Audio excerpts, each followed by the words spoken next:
Bonjour à vous, âme en Christ.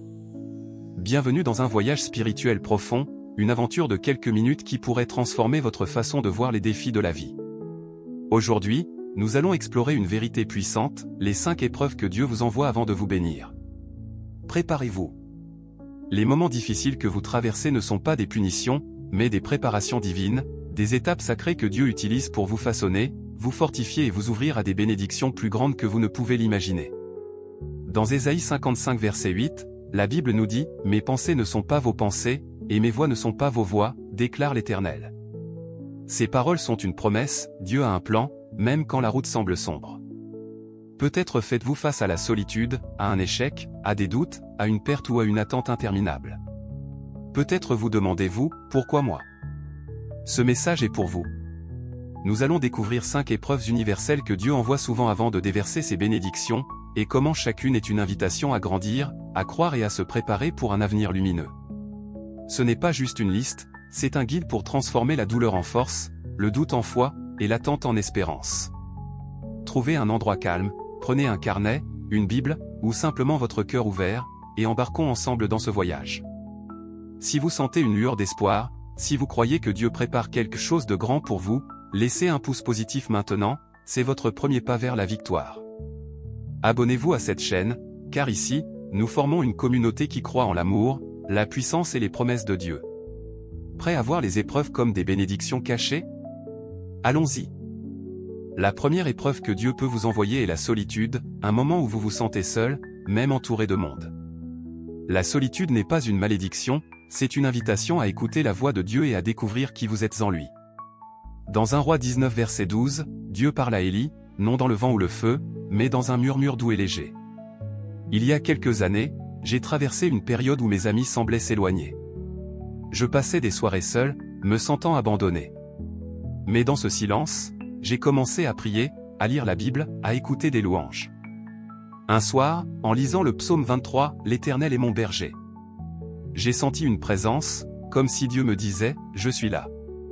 Cette solitude m'a appris à dépendre de lui, et peu après, il m'a guidé vers une nouvelle communauté, une bénédiction inattendue. La théologie chrétienne nous enseigne que Dieu utilise la solitude pour nous rapprocher de lui. Dans Matthieu 14 verset 23, Jésus prie seul. La science montre que le temps passé seul, lorsqu'il est utilisé pour la réflexion, réduit le stress et favorise la clarté mentale. La pratique spirituelle. Prenez 10 minutes chaque jour pour être seul avec Dieu. Trouvez un endroit calme, éteignez votre téléphone, et lisez un verset, comme le psaume 46 verset 10, « Arrêtez, et sachez que je suis Dieu. » Priez et dites, « Seigneur, parle-moi. » Écoutez vos pensées et notez ce qui vient. Après une semaine, observez combien vous vous sentez plus ancré. La solitude est une porte vers Dieu. Si elle vous touche, laissez un commentaire, comment trouvez-vous Dieu dans le silence? Et abonnez-vous, nous écoutons sa voix ensemble.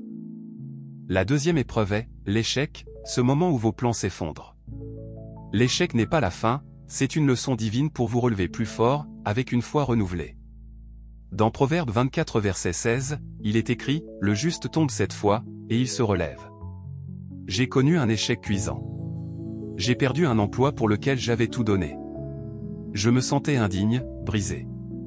Mais en priant, j'ai lu l'histoire de Pierre, qui a renié Jésus 3 fois dans Luc 22 versets 61 et 62, pourtant Dieu l'a restauré pour bâtir son Église. J'ai prié, « Seigneur, aide-moi à me relever. » Peu à peu, j'ai trouvé un nouveau chemin, un emploi mieux aligné avec mes valeurs, une bénédiction cachée. La théologie nous rappelle que Dieu utilise l'échec pour nous humilier et nous préparer. Dans 2 Corinthiens 12 verset 9, il dit « Ma grâce te suffit. » La science montre que surmonter les échecs renforce la résilience. La pratique spirituelle. Prenez 10 minutes pour écrire un échec passé. Lisez Romains 8 verset 28, « Tout concourt au bien de ceux qui aiment Dieu. » Priez, « Seigneur, montre-moi la leçon. » Notez une action pour avancer, comme apprendre une compétence, demander conseil. Après une semaine, observez votre confiance grandir. L'échec est une graine de victoire.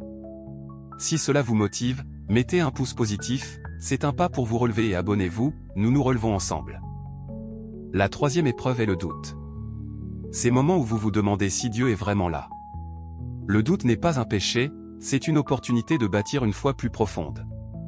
Dans Marc 9 verset 24, un homme crie, « Je crois, viens au secours de mon incrédulité. Quand ma mère est tombée malade, j'ai douté, Dieu, pourquoi permets-tu cela? Mes prières semblaient vides. » Mais en lisant l'histoire de Thomas, qui a douté de la résurrection dans Jean 20 verset 27, j'ai vu que Jésus l'a rencontré dans son doute. J'ai prié avec honnêteté, « Seigneur, aide-moi à croire. » Des versets, des témoignages et une guérison inattendue ont renforcé ma foi. Une bénédiction après la tempête. La théologie nous enseigne que Dieu accueille nos doutes pour nous rapprocher de lui comme Hébreux 11 verset 6. La science montre que questionner ses croyances favorise une foi mature. La pratique spirituelle. Écrivez un doute qui vous pèse. Lisez le psaume 42 verset 11. Pourquoi t'as battu, mon âme? Priez, Seigneur, fortifie ma foi. Cherchez une réponse. Lisez un chapitre de Jean ou parlez à un croyant. Après une semaine, notez comment votre confiance grandit. Si cela vous inspire, mettez un pouce positif et partagez en commentaire un doute que vous surmontez. La 4e épreuve est la perte, qu'il s'agisse d'un être cher, d'un rêve ou d'une sécurité. La perte est douloureuse, mais Dieu l'utilise pour vous donner un cœur compatissant et une espérance éternelle. Dans Jean 16 verset 33, Jésus dit, « Vous aurez des tribulations, mais prenez courage, j'ai vaincu le monde. » Quand j'ai perdu un ami proche, mon cœur était brisé. Je pleurais, demandant pourquoi. Mais en lisant l'histoire de Job, qui a tout perdu, pourtant a adoré Dieu, Job 1 verset 21, j'ai prié, « Seigneur, donne-moi un sens. » J'ai commencé à aider d'autres personnes en deuil, et j'ai trouvé une paix profonde, une bénédiction dans la douleur. La théologie nous apprend que Dieu transforme la perte en compassion comme dans 2 Corinthiens 1 verset 4.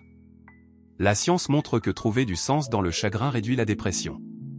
La pratique spirituelle. Écrivez une perte qui vous pèse. Lisez le psaume 34 verset 18, « L'Éternel est près des cœurs brisés. » Priez, « Seigneur, montre-moi ton but. » Faites un geste pour aider quelqu'un. Notez votre paix après une semaine. Si cela vous touche, partagez en commentaire une perte que vous transformez en compassion. La 5e épreuve est l'attente, ces saisons où les réponses de Dieu semblent tarder. L'attente n'est pas un vide, c'est un temps pour cultiver la patience et la confiance en son timing parfait. Dans Ésaïe 40 verset 31, il est écrit, « Ceux qui espèrent en l'Éternel renouvellent leur force. » Pendant des années, j'ai attendu une percée financière. Chaque mois sans changement me frustrait. Mais en lisant l'histoire d'Abraham, qui a attendu 25 ans pour un fils, Genèse 21 verset 2, j'ai prié, « Seigneur, enseigne-moi à attendre. » J'ai appris la gratitude dans l'attente, et un jour, une opportunité inattendue est arrivée, une bénédiction au bon moment. La théologie nous rappelle que Dieu agit dans son temps, Ecclésiaste chapitre 3 verset 11. La science montre que la patience renforce la résilience. La pratique spirituelle. Écrivez quelque chose que vous attendez. Lisez Habacuc chapitre 2 verset 3 qui dit « La vision s'accomplira au temps fixé. » Priez, « Seigneur, donne-moi la patience. » Chaque jour, remerciez Dieu pour une chose présente. Notez votre paix après une semaine.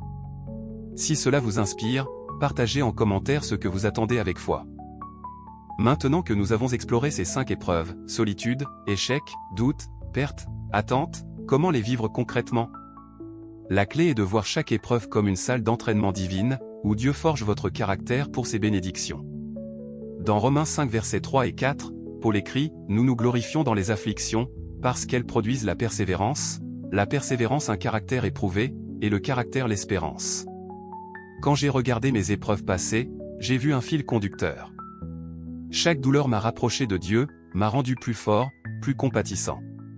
La solitude m'a appris à prier, l'échec à persévérer, le doute à chercher, la perte à aimer, l'attente à espérer. Ces épreuves étaient des cadeaux déguisés, préparant des bénédictions, un meilleur travail, des relations profondes, une foi inébranlable. La science montre que les épreuves, lorsqu'elles sont abordées avec un sens, favorisent la croissance post-traumatique. La théologie chrétienne nous assure que Dieu est fidèle dans Deutéronome 7 verset 9. La pratique spirituelle. Créez un journal des épreuves. Chaque jour, notez une épreuve actuelle, un verset, et une prière, « Seigneur, transforme ceci en bénédiction. » Faites une action alignée comme prier, aider, attendre avec gratitude. Après une semaine, lisez votre journal et notez les bénédictions émergentes. Les épreuves sont des ponts vers la gloire. Si cela vous inspire, partagez cette vidéo pour guider quelqu'un vers une bénédiction. Nous grandissons ensemble. Écoutons des témoignages. Sarah, une amie, a perdu son emploi, épreuve de la perte. Elle a prié, s'est formée, et a trouvé une carrière passionnante, une bénédiction. David a douté de Dieu après une trahison. En étudiant la Bible, il a découvert une foi solide et une communauté aimante, une bénédiction. Ces histoires montrent que les épreuves précèdent souvent les miracles. Dans Hébreux 12 verset 11, il est écrit « Toute discipline semble d'abord une douleur, mais elle produit un fruit de justice. » La science confirme que surmonter les défis renforce l'espoir. La pratique spirituelle. Écrivez une épreuve passée et la bénédiction qui a suivi. Lisez le psaume 30 verset 5, « La nuit viennent les pleurs, le matin l'allégresse. » Priez, merci pour tes bénédictions. Partagez votre histoire en commentaire pour inspirer. Comment se préparer pour les bénédictions que Dieu envoie après les épreuves? La réponse est dans l'alignement. Alignez votre cœur, votre esprit et vos actions avec sa volonté.